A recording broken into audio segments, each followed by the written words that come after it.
किं स्विद्वनङ्क उस वृक्ष आसयतो द्यावा पृथिवी निष्टतक्षुः मनीषिणो मनसा पृच्छते तु तद्यदध्यतिष्ठद्भुवनानि धारयन्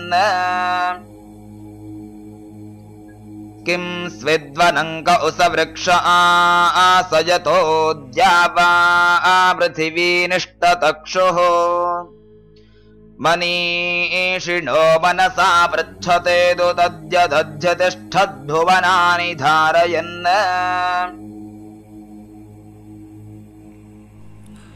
ఏ వనంలోని ఏ వృక్షంతో ఆ త్వష్ట ఈ భూమి ఆకాశాలను సృష్టించాడు?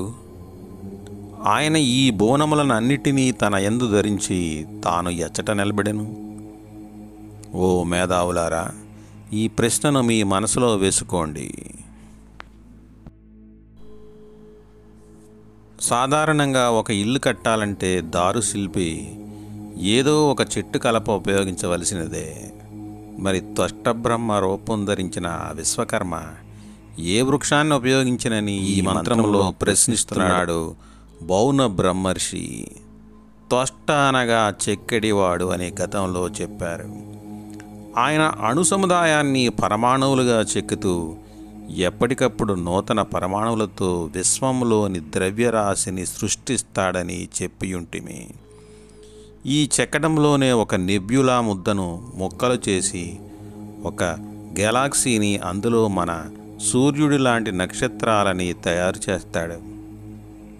అలాగే సూర్యుడు లాంటి నక్షత్రాన్ని చెక్కి మొక్కలు చేసి కొత్త గ్రహాలను తయారు చేయుచున్నాడు. ఈ సంగతి ముందు మంత్రం ద్వారా అర్థమైందిగా. మళ్ళీ ఈ కొత్త ప్రశ్న ఏమిటి? ఇందులో చాలా అర్థం ఉన్నది.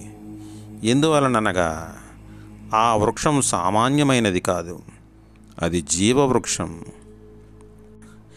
దీనిని భగవద్గీత ఎలా అనువదించెనో చూద్దాం. ఊర్ధ్వమూలమధ శాఖ మస్వద్ధం ప్రాహరవ్యం ఛందాసిం యస్య పర్ణాని యస్థం వేద సవేదవిత్. విశ్వకర్మ సూక్తం 4వ మంత్రం అర్థాన్నే భగవద్గీతలోని పురుషోత్తమ ప్రాప్తి యోగము చెప్పుచున్నది. అశ్వం అంటే ప్రాణశక్తి. అశ్వత్థత వృక్షం అనగా ప్రాణశక్తిని తనయందు ఇమిడ్చుకున్న వృక్షం. ఈ జీవన వృక్షం ఊర్ధ్వమూలం కలది. దాని శాఖలు క్రింద భూమికి దాకా వ్యాపించి ఉన్నాయి. దాని ఆకులు వేదాలు. ఇది తెలుసుకున్నవారే వేదం తెలుసుకున్నవారు అని గీతావాక్యం. ఎలాగంటే, రోదసిలో సూర్యుడున్నాడు, సూర్యునికి దిగువ ఆకాశం ఉన్నది, ఆకాశానికి దిగువ వాయువు, అగ్ని, జలము, భూమి ఉన్నాయి. సూర్యునిలో త్వష్టబ్రహ్మ భయంకరమైన దహనక్రియ నిర్వహిస్తూ హైడ్రోజన్ అణువుల నుండి హీలియం మొదలైన అణువులను తయారు చేస్తూ ప్రాణశక్తిని సూర్యకిరణాల ద్వారా భూమి వరకు పంపిస్తాడు. ఆ ప్రాణశక్తి భూమి మీద వృక్షజాలంతో కూడిన ప్రకృతిగా తయారవుతుంది. ప్రకృతి అందించే ప్రాణవాయువును పీలుస్తూ ప్రాణశక్తి వ్యాపించిన నీటిని, ఆహారాన్ని స్వీకరిస్తూ ప్రాణులు జీవిస్తున్నారు. ఈ ప్రాణశక్తియే జ్ఞానమును వాక్కులుగా, ఛందస్సులుగా అవతరింపజేయుచున్నది. దీనిని తెలుసుకున్నవాడే వేదవేత్త. ఈ వృక్షమునకు మూలము అక్షరుడైన బ్రహ్మ. సూర్యుని నుండి భూమి వరకు వ్యాపించిన ఈ జీవవృక్షము మానవునిలోని మెదడు నుండి వెన్నుపాము రూపములో దిగువకు వ్యాపించి ఉన్నది.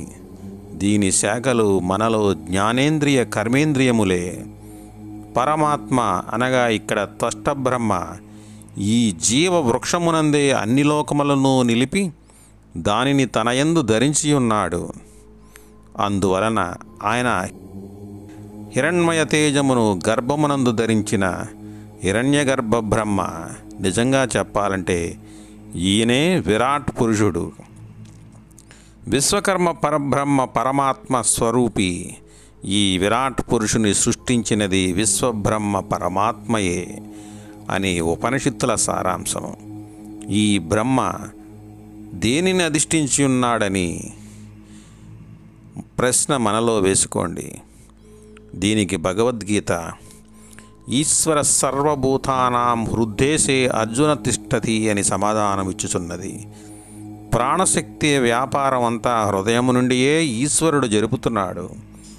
హృదయ స్పందన ఆగిపోతే జీవన వ్యాపారం ముగిసినట్లే.